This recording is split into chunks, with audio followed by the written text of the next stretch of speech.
नमस्कार दोस्तों। मैं हूं आपका दोस्त सुधांशु मल्होत्रा और दिल्ली की सियासत आज फिर गर्मा गई है। शालीमार बाग आज सिर्फ एक इलाका नहीं रहा, आज ये बन गया सियासी अखाड़ा। सुबह सुबह मुख्यमंत्री रेखा गुप्ता ने यहाँ पर अपना दमखम दिखाया और दोपहर होते होते पूर्व मुख्यमंत्री आतिशी ने उसी मैदान में मोर्चा संभाल लिया। सवाल ये है कि ये सिर्फ रैली थी या फिर ये आने वाले चुनावों का ट्रेलर था। चलिए पूरी कहानी समझते हैं एक एक लेयर खोलकर। सुबह का power show, CM Rekha Gupta की एंट्री। सुबह शालीमार बाग में माहौल कुछ ऐसा था जैसे पूरा इलाका एक ही नारे पर ठहर गया हो। रेखा गुप्ता जिंदाबाद, फिर एक बार। जैसे नारे, पोस्टर, झंडे, रोड शो, सिक्योरिटी, सबने मिलकर ये मैसेज दिया कि सीएम रेखा गुप्ता यहाँ और यहाँ पर अपनी पकड़ दिखाने आई हैं।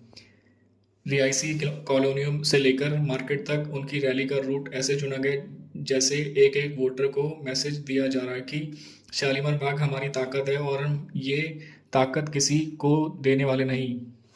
अपने भाषण में रेखा गुप्ता ने विकास के काम गिनाए, सड़क, पार्क, सफाई, महिलाओं की सुरक्षा, साथ ही विपक्ष पर वार भी किया कि कागज पर क्रांति करने वालों ने जमीन पर क्या काम किया, ये सबसे ज़्यादा शालीमार बाग का आम वोटर जानता है।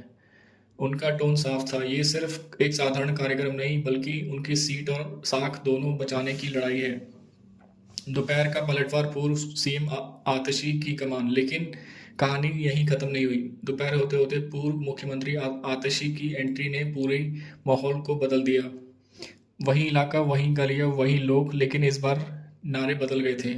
इनकलाब, शिक्षा, स्वास्थ्य और राजनीति, ऐसे स्लोगन के साथ आतिशी ने मैदान संभाला। उन्होंने रेखा गुप्ता पर सीधा हमला नहीं बोला, लेकिन इशारों में बहुत कुछ कह दिया। दिल्ली की फोटो, पोस्टर और इवेंट नहीं बल्कि स्कूल, अस्पताल और सस्ती सुविधाएं चाहिए। लोगों ने जिस भरोसे ने हमें पहला मौका दिया था, वही भरोसा आज भी सवाल पूछ रहा है। उनकी रैली में टोन ज़्यादा भावनात्मक, मुद्दा आधारित रही। जहां उन्होंने शालीमार बाग में लोगों से पूछा, आपको किस तरह की राजनीति चाहिए, पोस्टर और रोड शो वाली या काम और रिपोर्ट वाली। एक ही दिन, एक ही मैदान, मैसेज क्या है। अब जरा पिक्चर को दूर से देखिए।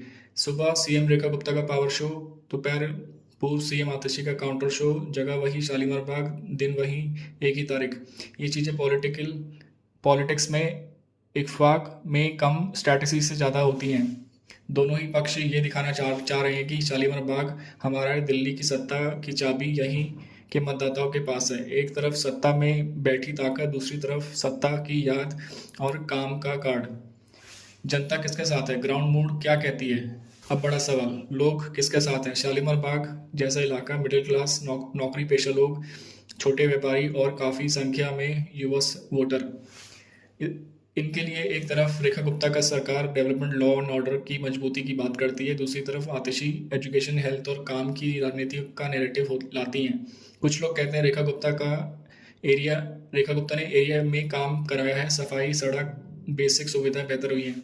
तो दूसरी तरफ कहते हैं कि आतिशी का काम एजुकेशन में दिखा था और सिस्टम बदलने की बात वही लोग करते हैं। मतलब ग्राउंड पर माहौल बटा हुआ है और शायद इसीलिए दोनों को ये जगह इतनी महत्वपूर्ण लग रही है।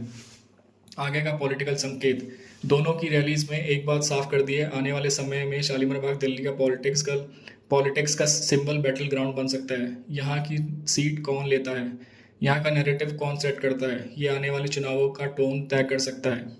ये शालीमार बाग ने आज ये साफ कर दिया है कि दिल्ली की पॉलिटिक्स अभी खत्म नहीं बल्कि और ज़्यादा इंटरेस्टिंग होने वाली है। सुबह मुख्यमंत्री का दबदबा, दोपहर में पूर्व मुख्यमंत्री का पलटवार और बीच में खड़ा है दिल्ली का आम वोटर जो चुपचाप सब देख रहा है कि और नोट भी कर रहा है। अब सबसे बड़ा सवाल आपसे, आपके हिसाब से शालीमार बाग में किसका पलड़ा भारी दिखा, सीएम रेखा गुप्ता का या पूर्व सीएम आतिशी का। अपनी राय कमेंट में जरूर लिखिए। वीडियो पसंद है तो लाइक कीजिए। ऐसे ही ग्राउंड पॉलिटिक्स की खबरों के लिए चैनल सब्सक्राइब कर लीजिए और अपने दोस्तों के साथ वीडियो शेयर भी कीजिए। धन्यवाद।